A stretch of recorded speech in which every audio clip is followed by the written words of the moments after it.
and I have a reading specialist degree. But my main qualification, I think, for tonight is that I used to teach first grade, and I love first grade the most because it's so amazing to get to see the kids' lights turn on when they figure out reading.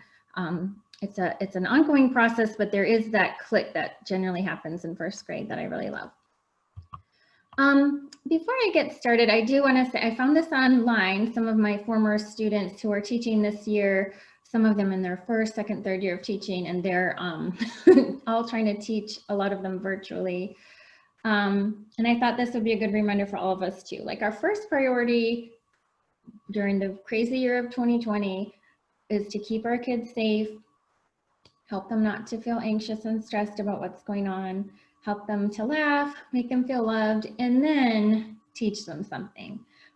If your kids don't make as much as, grade of strides in first grade, kindergarten, second grade that they might have in a regular year, that's okay. They're going to catch up.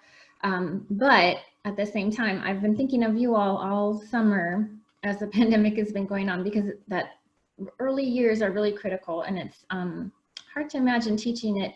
I don't know what exactly everybody is doing in Southwest Virginia. I live in Roanoke, and my kids are completely virtual. And I just feel for the teachers and the parents, especially of those who just haven't quite caught on to reading it. My youngest is in second grade, so I think I just kind of got through that beginning reading part with him. But anyway, I'm going to give you some tricks and tips to help you get your kids reading. My presentation is part of a series. I'm going to be talking for 4 weeks, each Tuesday night from 6 to 7. So tonight we're going to be focusing on letter-sound relationships, which are especially important for those littler guys, the ones that are just kind of getting into kindergarten and first grade.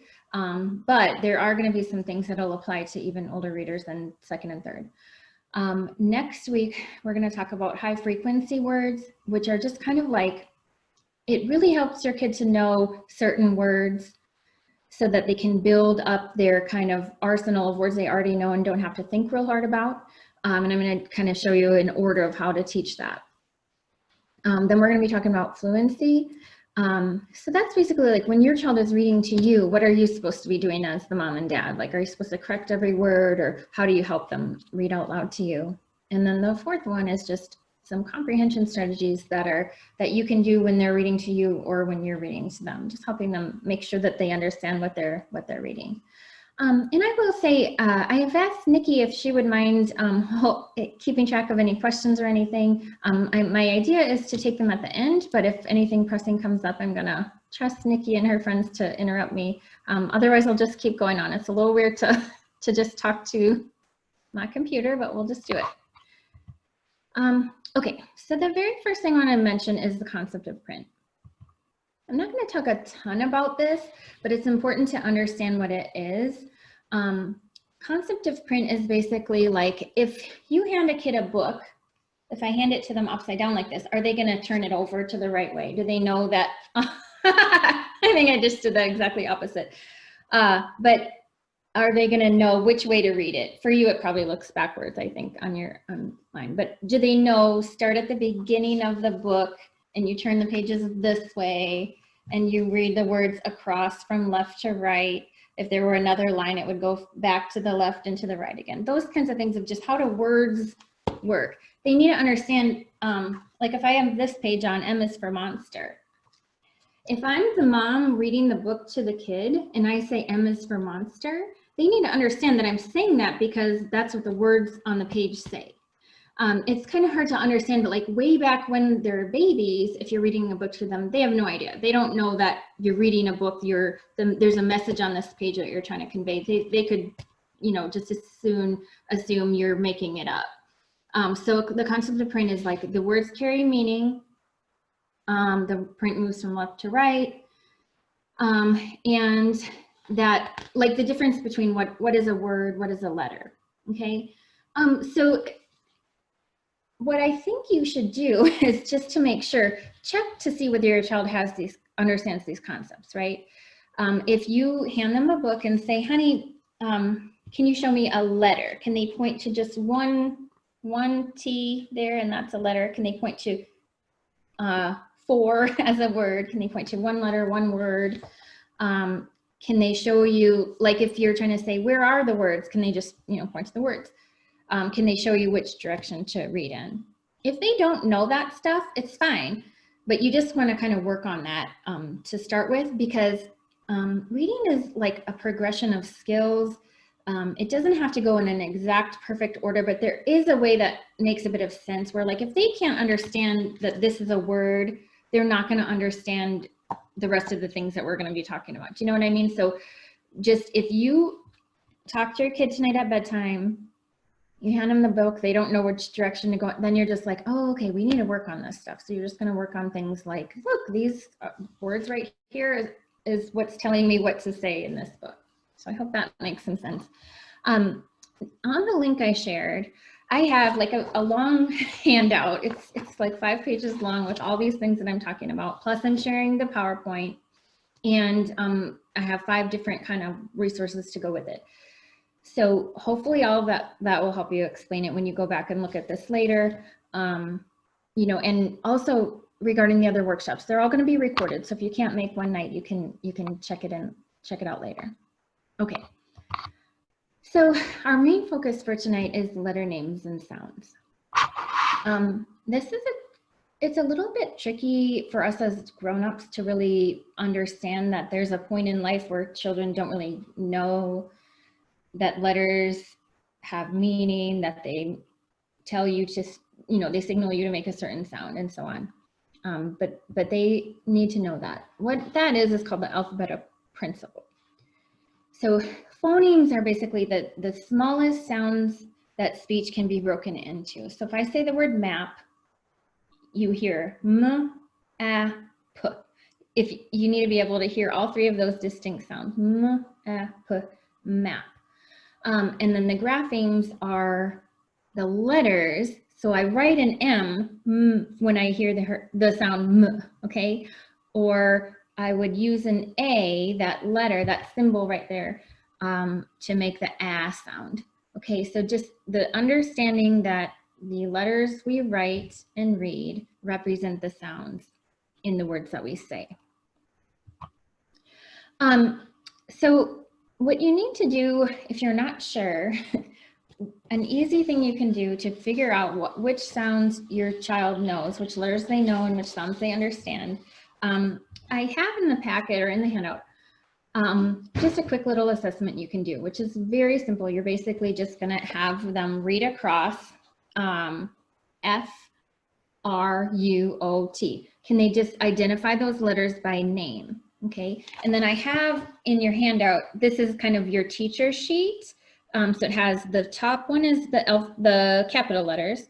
The second one is the lowercase letters. And then the third one are also lowercase letters, but the third time you're gonna ask them to say the sound of the letter, okay? So the first time you have your little check sheet in front of you and you have this paper in front of them, you can either just show it to them on your computer or you can print it out. Honey, can you read these letters for me? And they'll say F, R, U, O, T, J, G, K. And like if they get one wrong like that, you just let them keep going. And you just kind of, the best thing you can do when you're giving a quiz like this is, see, I had a pencil a minute ago, but you're just kind of moving your pencil along your sheet. And if they make a mistake, just kind of gently make a small little mark to note for yourself, but you don't want to make a big deal of it, or they'll say, what did I do? So anyway, just ask them to read the letters. Go to the lowercase name one and ask them to read those letters, A, J, and the lowercase letters are so much harder than the uppercase, but they have to know both or they're not going to be able to read. They get confused between B and D and P because they all look the same. They're just upside down or backwards or inside out or whatever. They get confused with Y because Y, it starts with a W sound, the name of it. So it's weird. But you're gonna just ask them to name all of these letters. And then the third time through, I only put 2 of them here on the slide, but the third time you'll ask them what sound they make. A, J, N, S, or K, A, okay? And I put it careful. I put it in the directions, but like when you, when there's a letter that makes a couple of different sounds, like with that C, I immediately said S because of the name of the letter C, it has the S sound in it. But you want to make sure that they know that it also makes the K. So if they say one of the sounds, if they say K at the beginning, that's fine, just move on. If they say S, then you want to say, oh, is there another sound that makes? And that's with C, G, maybe Y in case they kind of said it wrong at first. And then also all of the vowels. You don't want to dwell on it or make a humongous deal of it, but just say, oh, is there another sound? So if you get to this top one and they say A, you'll say, you're right. Is there another sound? And see if they can say ah. The short sounds are what we're looking for. Ah, eh, ah, and for the short vowel sounds. So that's what we're hoping that they'll be able to recognize when they see this. So you'll give this assessment to your child, and then that's basically just for you to know, oh my goodness, okay, I didn't realize this. They don't really know the difference between P and B and D. I got to work on that. Or, oh my goodness, they know most of their letters capital, but they really don't know a lot of the lowercase letters yet. That kind of thing. It's just information for you to know. So as you're working through all the games and tricks and things that I'm going to teach you or I'm going to talk to you about tonight, you'll know which ones to focus on. And then I would suggest going ahead and giving it to them now, like, you know, mid-September, and then maybe try it again at Halloween and try it again at Christmas. And you'll see it's rewarding for you to see, oh, look, they didn't know J at the beginning of the year and now they do. Or, oh goodness, no matter what I do, they still are not getting that O makes the ah sound. And then that might be something you'd ask their teacher about at a conference or something, or, you know, via email. Okay. So in addition to being able to recognize the letters and recognize the sounds that they make, it's good for them to, you know, they need to practice writing them. They don't need to know how to make the letters.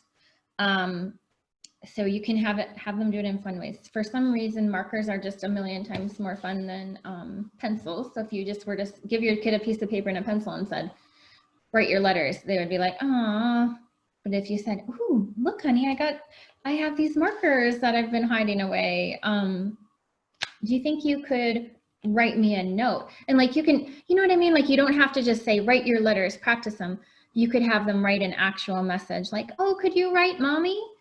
And then you know, you can give them the letters, like first make an M, then an O, and just kind of those ways to practice it. Same thing if they want to build them with Play-Doh, or my kids are obsessed with Legos, so I asked them to make you a little Lego example of their names. And then for the keyboard thing, my little guy, it was so funny when he was first learning his letters and words and stuff.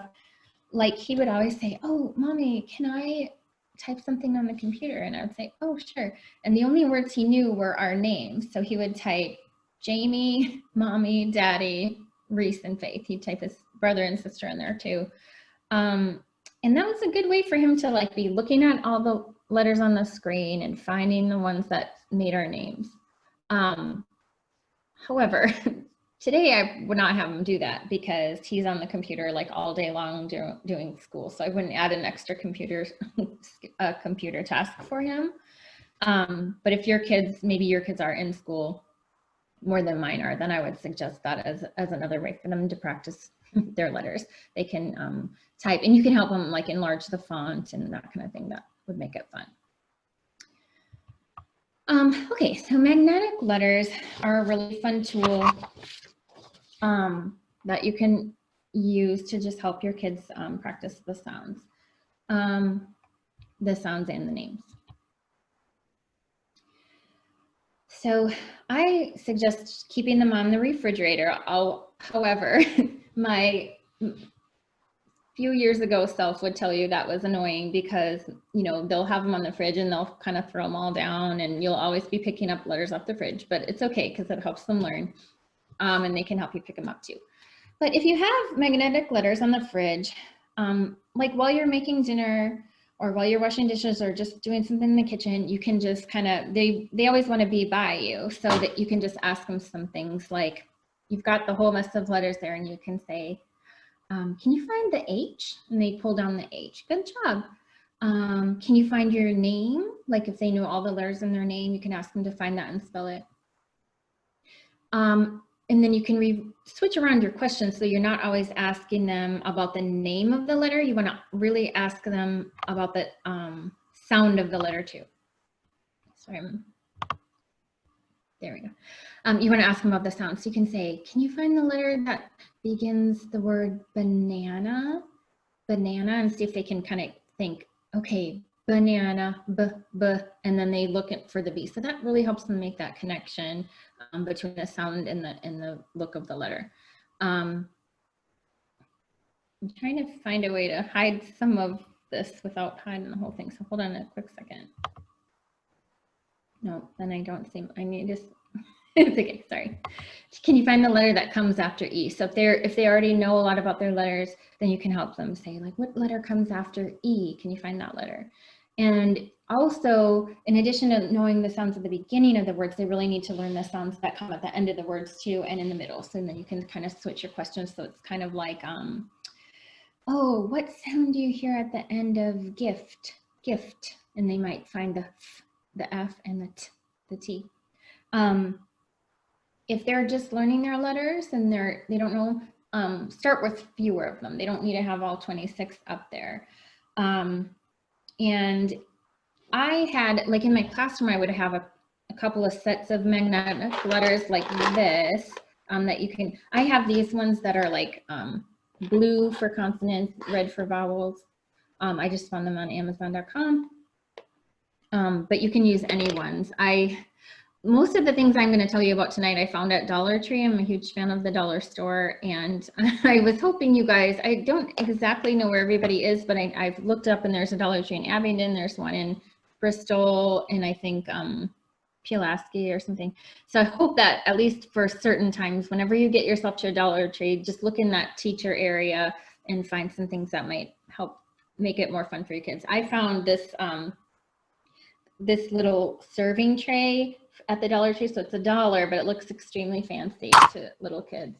But yeah, so you can start with fewer letters like this. I have the R, B, M, and T here. And you can say things like, oh, which one of those letters would begin the word tree? And then they'd pull down the T, okay? Or which one of those could start bird? And they pull the B. So just those kinds of things where you're just kind of having them look at a bunch of letters and pick out the one that's what you're talking about. If you don't have magnetic letters, oh, and I should say, I did look up, there's magnetic letters at Walmart. I didn't find them at the Dollar Tree, which was my only thing, but Amazon.com, Walmart, Target. But if you don't have them on hand, you can do the exact same thing with other things with letters. So like Scrabble tiles or blocks or, you know, stickers that have the letters on them. Or you could even just, I have some of these other games that I'm going to show you later. You can even just use those, cut them up, print them up and cut them up, and then use them to manipulate the letters. But really getting their hands on and manipulating the letters is helpful for them. Okay, so I'm going to talk about phonemic awareness. It's what we were talking about earlier with the alphabetic principle. Basically, this is something I actually did not know when I taught first grade about 15 years ago when I started. I didn't know this, and I wish I would have, because I think it would have solved a lot of problems. Sometimes when, you know, now that more research has come out, and it takes a little while to trickle down to teachers, but now that we understand that, hey, if you have a child that's really not making progress in reading, maybe they're just not hearing the sounds. It might be like a thing about what they're hearing and understanding. So phonemic awareness. This game I'm going to show you next is probably like my top thing that I think would help your kids if they're really having trouble after you've tried a bunch of these other things. But they need to be able to segment the phonemes. So if you say the word fog, they need to be able to hear g. Okay. At the beginning, they're not going to hear all of that. You would just have them do og. Just break off the front sound, which is the onset from the rest of it, the rhyme. and then eventually they need to be able to hear g. And they need to be able to hear that because when they see it in a book, they have to recognize, like, if I see that letter, it means this sound, blend it all together. So they're going to separate it out, segment it, and also blend it. So that means they're going to put the separate sounds together into a word. So if you played a game with them, a little thing, and you said, okay, I'm going to give you some sounds. N. And what word am I making? And they should be able to say hen. And eventually, when they get a little better, you'll say h, in. And it's hard because you can barely hear it in that example, right? Maybe 10. T, n. The 3 different sounds. They need to be able to t, in, and blend it together to make 10. And it's a hard skill. So handout number 2 has these Elkonin boxes, just what you're seeing on there. And basically, you're just gonna give them a word, a little word that just has 1 syllable, and you're gonna ask them to push a penny into the box to represent the sounds. This sounds so simple, and it really is, but once this Dr. Elkonin, the Russian kind of reading specialist guy, figured this out and told it made a huge difference in teaching kids to read. So I have pictured on there on the slideshow the one with 3, p, I, g, but you can start with the one with 2. So they would just do p, egg, egg. And once you practice that, you know, a few times and they have it down, then you can flip it around and try it with p, g. And I mean, once they have it down, as in once they've done the 2 side for like a week or 2, then you flip around to the side with 3. You don't need to go back and forth on the same day. If they're not quite getting the way to break it into 2 parts, p and ig, keep working on that. And then when they get that, you do 3. The thing about phonemic awareness, okay, when they get it, it's like, okay, they got it. You're done. You don't need to teach them anymore. But you have to keep working on it until they get it. But once you've really figured out they totally get it, then you don't need to, you can take that out of your list of things to try. It's basically like riding a bike. Like my son learned his bike this summer. He actually learned it really quickly. We should have maybe had him try it sooner, but once they get it, they don't need to be taught how to do it anymore. Okay, so I have, this is just like a short video. I'm gonna see if I can make that work. So I'm gonna stop sharing this for a second and I'm gonna go to sharing a video. My colleague, Dr. Mesmer, Heidi Ann Mesmer at Virginia Tech, she's brilliant, and she has this really cool book about teaching letters and sounds. And this is a video that, she's not in the video, this is a teacher that she worked with. Sorry. Be the ill part of our word. The beginning sound. So Ashley, will you stand over there? And Harmony, you stand right here and watch them move together, okay? Colby, move over just a little bit, and Ashley, come up here so you're next to each other. Okay. Yep, you're good. Right there. Okay, so we're going to do it 3 times. You're going to take 3 steps close together. What's your sound, Harmony? Can you say it really high? And what's your sound? Ew. Okay, ready? Start. Ew. Ew. Ew. And what's the final word? Till. Till. Good job. You guys did great. Okay, go sit down. We're still going to do ill. This time, we're going to make this sound. What sound is this? Mm. Oh, you were saying the word already. What's the sound? No. How about Kaylee and Colby? Colby, can you be ill? And Kaylee, you're going to be what sound? Okay. So you guys take 3 steps to each other. First sound is you. Go.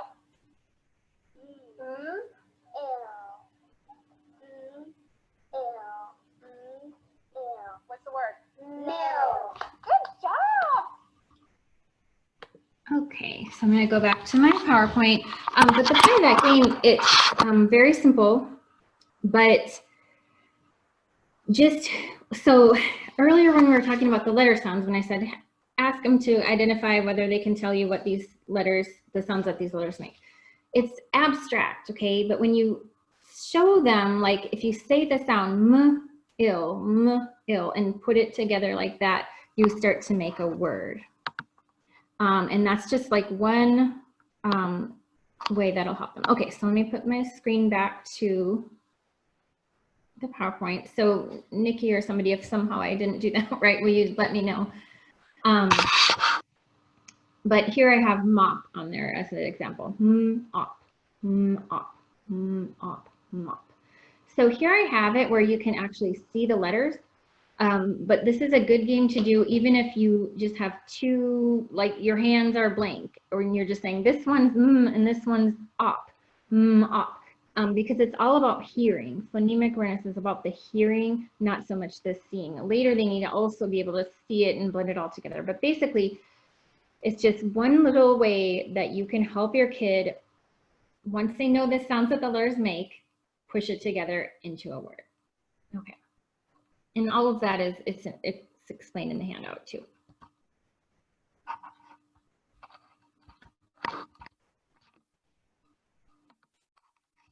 Okay. Next I have these card games. Again, the Dollar Tree. I feel like this is one of my best early reading tricks, and I didn't even necessarily do it on purpose. It was just kind of like we had some of these cards laying around or just different things, and I did it with my daughter when she was little. It was just kind of like we had them, and then I just kind of started kind of quizzing her with this. Okay, but the trick about it is that they don't really know that you're trying to teach them something. They just think you're playing a game. So they have these, like all these kinds of different card games at Dollar Tree that come 3 in a pack, or they have these other ones that are just kind of like flashcard games. Any of these will work fine. It's just basically any kind of cards with pictures on them that the kids can identify. So let me show you what I mean. I think I want to go to the next one. Okay. So one of the games in here has colors and shapes, right? So you're gonna lay 3 cards out. One of them has a green, one of them has a blue, and one of them has red. And so it's this, I'm thinking of a thing game. So you're gonna say, I'm thinking of a color. It starts with which one is it? And then in their mind, they're going, it's not green, it's not blue, it's red. So they'll say red, and they'll give it to you, and you say, you're right. And then you give them the card, because that's their points, is the amount that they get, which will eventually be all of them. Okay, so you take the red out, and then you put another one in. It's going to be the yellow. I'm thinking of a new color, and it starts with B. You don't always want to say the one you just put in. So I'm thinking of one that starts with B. Which one is it? And then you say the words so they can hear green, blue, or yellow. And then they should be able to hear, it's blue. Okay. And then you take that one out and replace it with another one. Do the same thing again. And you can ask about ending sounds. Okay. I'm thinking of a color that ends with the sound and then they'd have to, you'd say it with them, green, blue, or red. And they, kind of emphasize the sounds a little more, and they can tell you that it's the green. I have in the handout and online, I have kind of more complicated directions for it. It kind of goes like this. I think I put 4 different games on there, and it might not completely match up to what you can find at your Dollar Tree at the time. The ones that I used when I made these, I could still find them at my store in Roanoke. So hopefully you can find them, but otherwise just, go with this directions as a base and kind of make it up from there.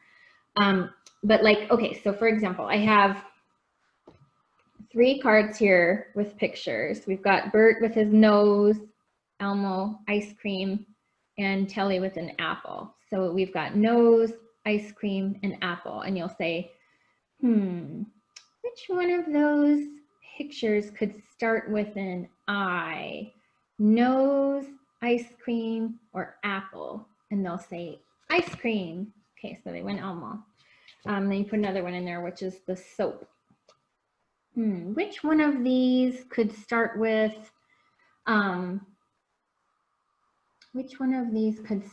an A?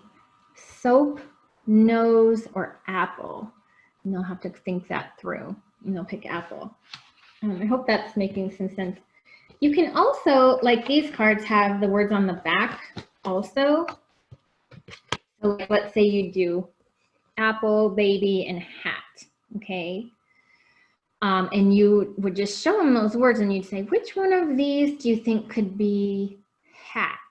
And they'd have to think to themselves, okay, hat starts with a sound, and I see an H at the beginning of this, and I know that the H makes the sound, so I'll take hat. And then, you know, you'd replace it like that. So there's a lot of different ways you can do it, but the basic point of, or, you know, basic way to play the game is just, you're gonna replace. You're gonna say, I'm thinking of one, and you give them some kind of little clue that relates to the sounds or the names of the letters. And you try it a lot of different ways. Oh, I was gonna show you one more. Like this one, these shapes, because this is the one I did just by these Crayola colors and shapes cards. So I have colors and shapes. So I can say, I'm thinking of a shape that starts with D, and see if they can just know it. Or you can say, I'm thinking of a shape that begins with a D. Is it diamond, rectangle, or heart? And then you can do the whole thing again, only this time I'm thinking of a color. I'm thinking of a color that starts with P. Is it the orange, purple, or red? Okay.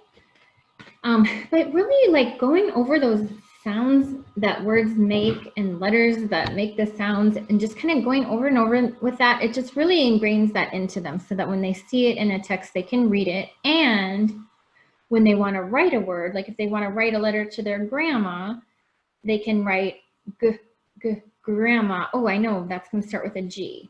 Okay, and just so on, and that's how they'll build those skills over time.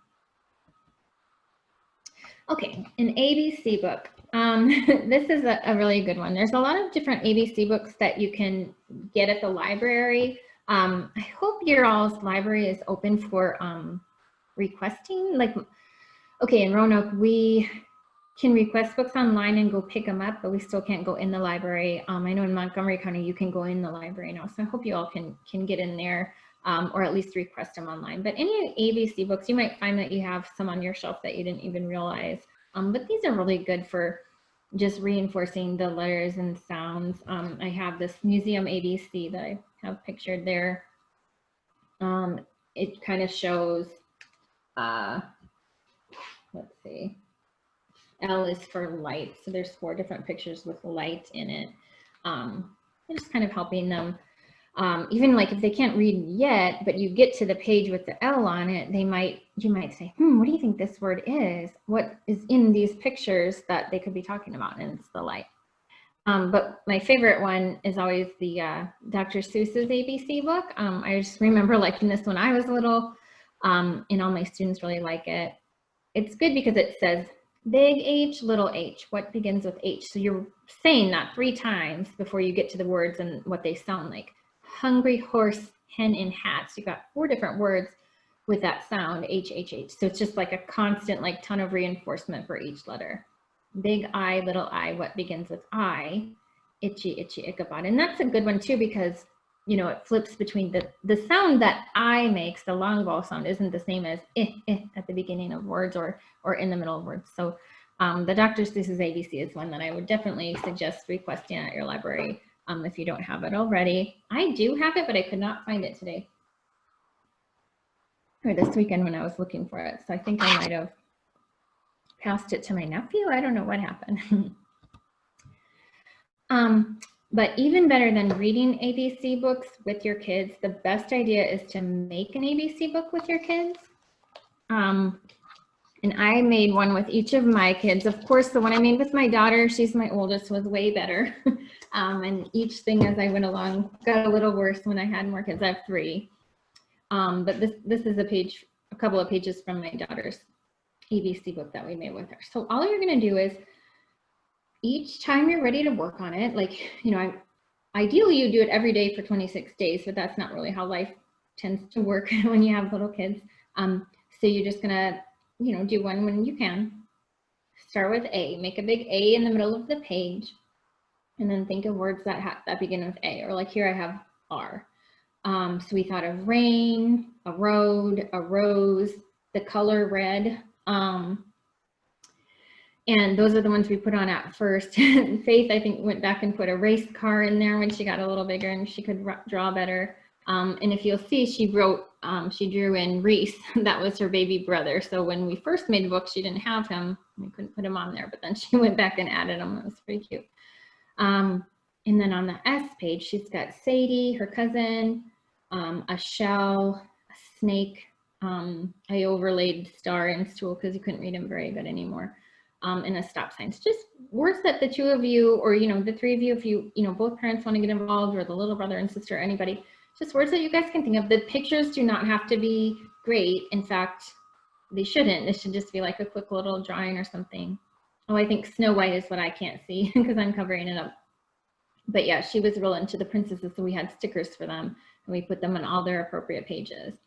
But if you make one page at a time and hang it up, so you've got the A page hanging and then the B, C, D, it'll help you remember to do it for one thing, and then it kind of lets it be hanging up somewhere in your house. They're constantly able to go over and look at it and reinforce those skills. And also, you know, you can add to it as you think of more friends that you should have put on that page or whatever. And then when you're done, you take all the pictures down carefully and put it into a book. You could just either staple it all together, a 26-page staple book, and that's great. Or I grabbed, again, at Dollar Tree, my favorite 3-ring binder at Dollar Tree, and I put them into these, you know, these plastic sleeve protectors. So this one for 16, a 16 of these was $1, so that covers your whole book, because you're gonna put the pages in back to back. Make sure to put a piece of white paper in between so it doesn't show through. But like, so here's the L, and then they've got the M over here, and so on. So that's really, really good. I did that with my first graders. At the beginning of the year, we would do, we would do the pages on the wall, let them all collect up to 26, and then put them in a book in the end. Kids love to read books that they made. It's really cute. So I highly suggest that as an activity for you guys to get started on, you know, whenever you can get a chance. And even like, you know, like I said, Faith, my daughter, she's 4 years older than her brother. So she would have been a really good person to ask to do this with him if I hadn't had time, which I probably didn't when he was little, because then by then I had another one. So do what you can. This could be a job you assign to grandma or dad or anybody else that's around. Okay, ABC bingo is a really fun game you can do too. My favorite was letter of the day bingo, and I looked and I just don't think they make it anymore. But I had this really awesome bingo game that I could play with my whole class at once, or just with my own one kid. So I kind of tried to recreate it for you as a bingo game. So that's handout 4, and it's online. Let me, if I can get in. No, I'm a little scared to get into the chat because I might mess something up, but I'll try to remember to do that later to remind you where to get all these resources. But I made this brief little bingo game. And again, what the main thing I want to, like, I feel like my main thing I want to tell you guys, like, is just like, think beyond the basic way of playing something, and you'll get a lot more mileage out of it, right? So you've got your bingo cards. That's just those little letters I put on there, and you can cut them off. So you draw a C. So one way to play it is just say C. Does anybody have C? And then they put their bingo chip on there. I did find this bingo stamp thing, of course, at Dollar Tree. That would be fun. Or they can just use tokens or pennies or whatever. So one way to do it is to say C. Or you can say, I got a letter that makes the k, k sound, and see if they can find the C or the K. You know, if you got C, they should get to the C. Or you can say, I have the letter that begins the word cookie, and they have to think to themselves, cookie, that's either a C or a K. I think it's a C. I got it. and then they find it on their board, okay? So pick a way for that particular game. So like my kids and I we would play this like several times in a row. So maybe the first time we're just going to find the letter. Second time I'm going to give them the sound and they find the letter. The third time I'd say, I have an H, so I'd say it's the letter that begins the word hat, and they'd have to find that. Or, you know, as they get a little bit better, you know, this time I've got an M, you might say, it's the letter that, suddenly I can't think of a single word that ends in M, that, every word I'm thinking of doesn't quite work, but mom, that ends mom, also begins mom. But anyway, finding those little ways to help them process it, even one more extra step of making them go through that. And I gave you one that has 5 by 5, like a full bingo board. But I wanted to share it as a Microsoft Word document. I'm not sure if it'll be a PDF or a Microsoft Word. Either way is completely fine. But basically, you can just make your own table with 4 by 4 or even 3 by 3 if they're still really learning those sounds and letters, to make it a little bit easier for them. So I hope that makes sense. Then I've got ABC memory. Now, personally, I like get really bored with games like Chutes and Ladders or like Candyland, where like there's no like strategy to it. It just kind of is the luck of the draw. Like you 1, 2, 3, you get on a chute, you're going down, and it just kind of goes on. So I like when I play with my kids, I like to have games that I need to think a little bit. And kids are actually way better at memory than adults. I don't know if you guys have caught on to that yet, but my theory is that they just don't have as much going on in their life, so they can focus on it more. That's what I tell myself anyway, because they always beat me. But you know, the basic memory game, I made one for you guys that has the letters, capital letters and lowercase letters, right? So they're gonna match up. So you take this, cut it apart. If you have cardstock, you know, printing it on cardstock would make it last longer. And I printed it, I made the font kind of a light gray, or not a light gray, like a darker gray, so that if you did print it on white, it wouldn't show through as much. But you can play around with that. But basically, you're just gonna lay out the letters, cut them out and lay them face down, mix them up, and then, you know, you each draw one. If you get a match, you keep it, and then you get another turn if you make the match. But if they're just learning, only start with maybe like 4 or 5 pairs of letters and work your way up. My second trick with memory is if you have a memory game, like a commercial one that somebody else made. I had this original memory game with all these little pictures on it, and I went ahead and wrote the names of all the things on the cards, because then I was like, well, every time we play it and they're trying to find fish and fish, it'll reinforce what the word fish looks like. Or every time they, you know, they're getting doll, you know, rocket, and it kind of reinforces that for them. And I think that really helped my kids. All 3 of mine did read pretty early. And I think that these just little things that I couldn't help doing because I had taught first grade so long, and I knew all the tricks I did with my students, I just couldn't help doing it with them too. So I think that was one big one. And I mean, you know, I know everybody's kids are not the same. Mine are the kind who kind of like to sit and play games. So I know I'm lucky in that way. But I think, you know, if we can show enthusiasm for games like this, then they'll catch on to that too. So I have a couple more things, and then I'm gonna ask for some questions. Okay, picture and word sorts. I will talk about this a little bit more in some of the upcoming sessions, but I just wanted to give a word about picture and word sorts. These are great.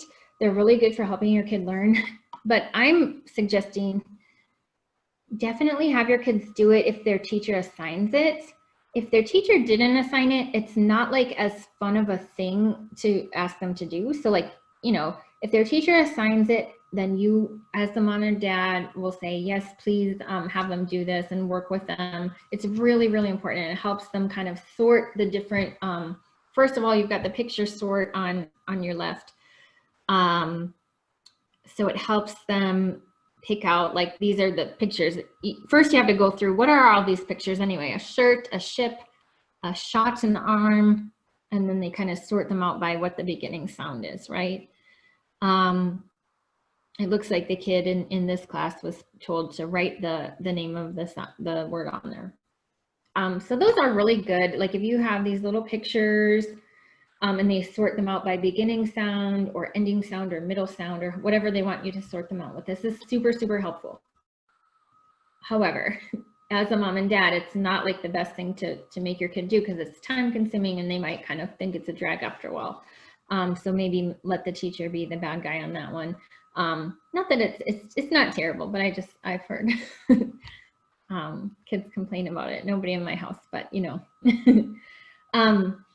But if your teacher, like right now, my son's teacher in 2nd grade, it seemed like they are starting something new this week that is not really something that he needs because he's in 2nd grade. He's a kind of a advanced reader, and they're kind of starting this program where they're watching these videos online of like a teacher teaching kind of the really basic things that we've talked about tonight.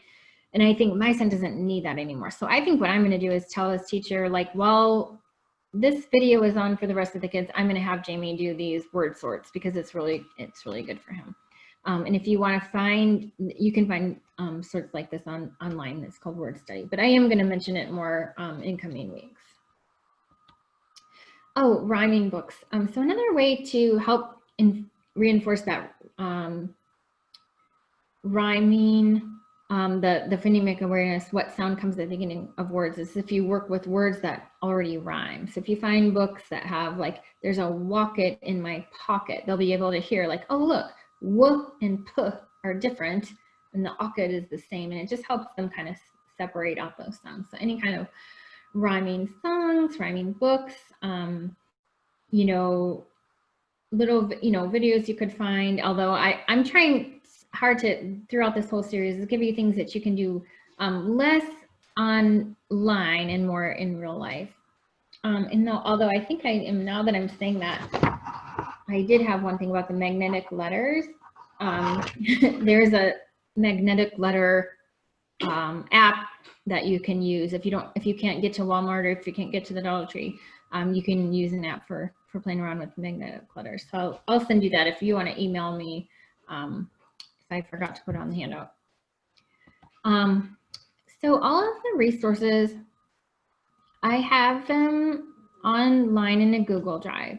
So you can access the PowerPoint that I've been sharing, the longer handout with kind of more detailed explanation of everything that I've talked about, and then all of the different handouts, the letter sound identification assessment, those Alconin boxes, which really seriously do those.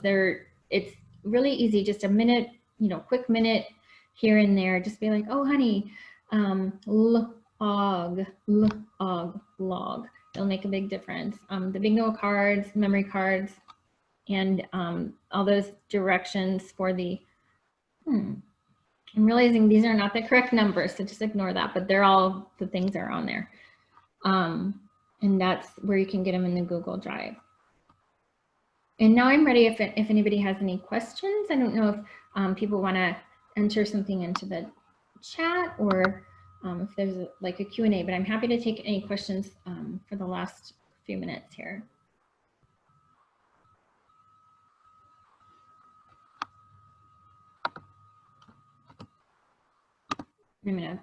I put that link into the chat again. And like I said, Penny and Nikki will have that too if you guys need it.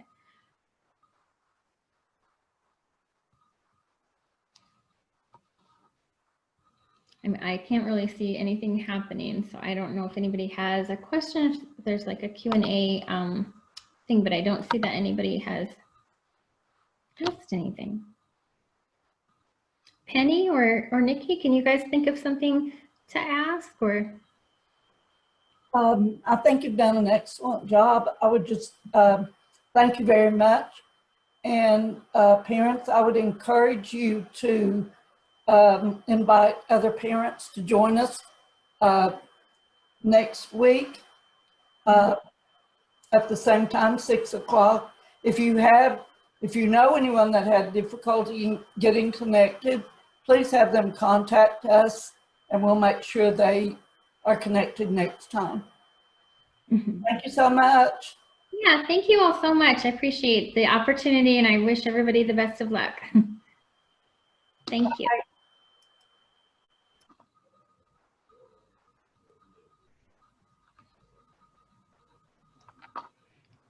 Hey, Rachel, are you still there? Yes.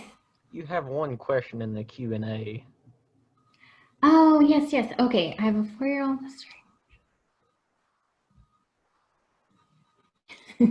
Yes, I know some kids just don't like to color.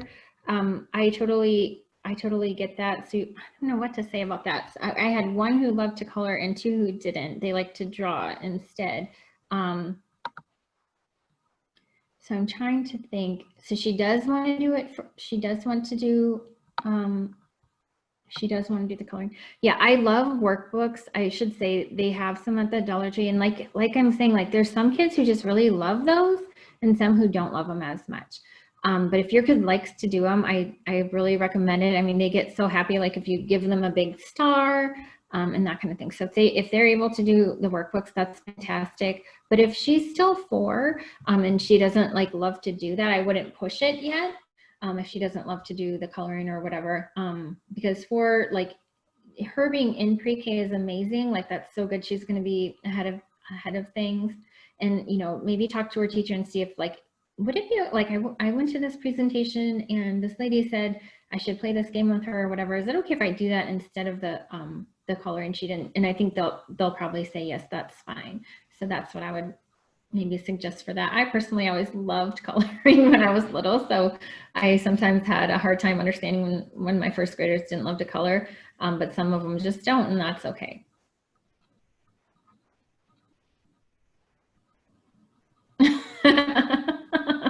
Oh my gosh, that's so funny. Don't they just say like the funniest things? I feel like virtual school is like the most hilarious thing, and thank you, Jessica, for saying that. But I'm listening to a lot of crazy stuff going on in 2nd grade virtual school. I'm hearing a little bit from my 5th grader too, but the 2nd graders, they just say some crazy stuff. Thank you.